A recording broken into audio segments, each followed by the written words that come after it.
McDonald's. Então não são todos os setores que aderem. Mas não é justo a gente deixar as pessoas escolherem também? Se o jovem ele quer isso, a gente tem que forçar ele Então, por um bem maior? É isso que eu queria entender. É que nesse caso a gente precisa novamente lembrar que a situação desses países era uma situação contra-hegemônica. Então é muito complicado, por exemplo, você permitir com que, sei lá, né, pegar o exemplo de Cuba. Muita gente vai falar que o socialismo não funciona porque cubanos fogem de Cuba. Sim. Mas a gente tem que primeiro pensar que, primeiro, nem todas as pessoas serão felizes no socialismo. Porque, de novo, é um processo de longa duração, né? Essas contradições, essas eventualidades, elas não vão acabar, elas não vão se encerrar no processo revolucionário. Então, sim, tem bastante gente que é seduzida, né, por esses elementos da mercadoria, do fetiche, de uma vida melhor nos Estados Unidos e tal. E por que existe esse cerco tão grande por parte do governo cubano e não deixar que as pessoas saiam?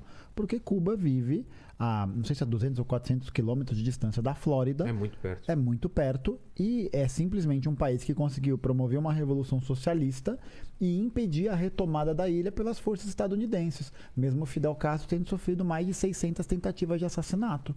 Então, como é que um país desse vai poder garantir uma normalidade de trânsito, né, de pessoas, estando nessa condição?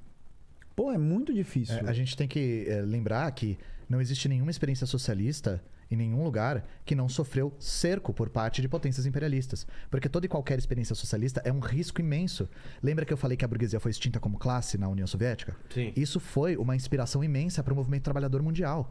Na década de 20 você vê pipocar partidos comunistas em todos os países, inclusive aqui. O Partido Comunista Brasileiro tem 100 anos, surgiu nessa época.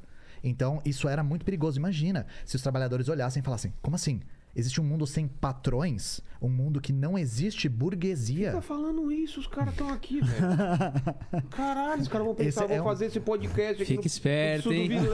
É uma ideia perigosíssima. Isso já passou, isso é uma coisa que não existe, velho. É utópico. Vocês não têm a menor...